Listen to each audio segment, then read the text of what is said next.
Hey everyone, Evan here. I'm making this video to talk about a piece that I wrote about a month ago during the week of Burning Man. Actually, the real reason why I didn't go to Burning Man this year is because I realized that there was something more important I could be spending that week doing to help with climate change. And also that was kind of related to Burning Man, which was to write this piece that would be directed to people who are either familiar with the Burning Man experience or interested in how it might relate to climate change to be able to start to frame their experiences. So, what I started thinking about was the fact that in order to truly address this crisis, the level of change that's demanded of us is very big. And the truth is that as long as we exist inside of this capitalist system with all of these purchases and living in this money-based society, then there is simply no way that we are going to be able to make an impact fast enough to prevent some of climate change's worst impacts from taking effect. So given that we need to change our lifestyle in a big way, it sort of made me think, when's another situation in which our lifestyles are dramatically shifted? And that's when I thought about Burning Man.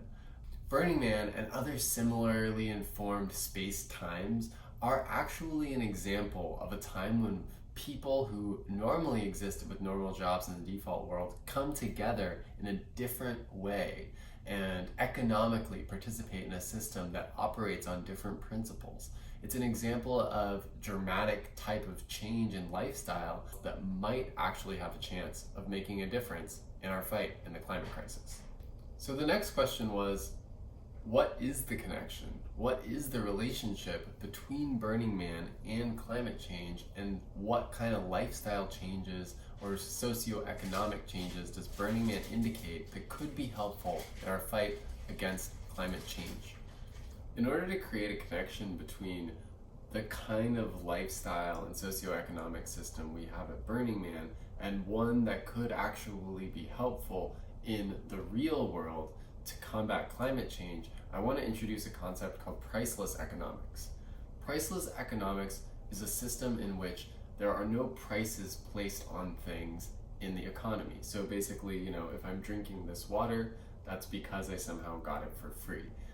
Burning Man is a great example of this because it's a gift economy in which everybody simply gives each other either some non-physical gift or some physical gift that they brought in with them from the default world. And therein lies the rub. As I'm sure you're thinking about as you listen to me talking about the utopian dynamics of Burning Man, well, yes, Burning Man may be a priceless economy, kind of special gift economy, and it might have a great feeling, but all of those resources that were brought in from the capitalist system of the default world.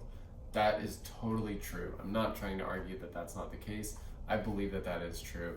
And I still think that in spite of that, the fact that we're creating a priceless environment at Burning Man is significant. So why is the use of currency such a big problem in the real world? Well, even though I think currency is an incredible technology and that there's probably some responsible use case for it, the way that we've used currency in our current global capitalist system is one that completely fails to internalize many of the externalities that go along with nearly every financial transaction that we have. What I mean to say is that when you pay for something, you're only paying for the price of that thing in terms measured by the other currency dollar-based expenditures that it went into creating that product. What those transactions completely fail to recognize are the time and effort that went into creating that good. They also fail to recognize the ecosystemic costs of that good.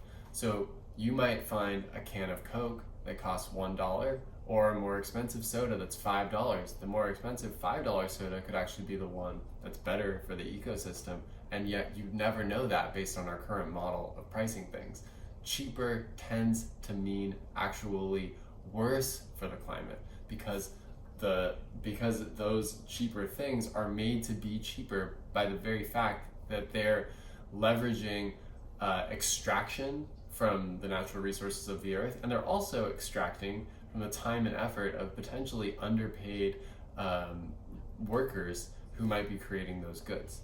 So we have a currency system that fundamentally doesn't recognize human and environmental costs of the goods that are being created.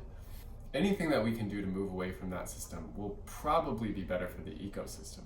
And that's the appeal of priceless economics. So having a working model of a priceless economic system at a place like Burning Man, even if it is a bit of a fantasy in the sense that all of the goods are imported, is really valuable in simply proving one thing: that living in this priceless way and actually living in a less resource intensive way is not only possible and viable, but it's actually a lot of fun, and it fulfills human needs that our current capitalist system and our existing society often miss.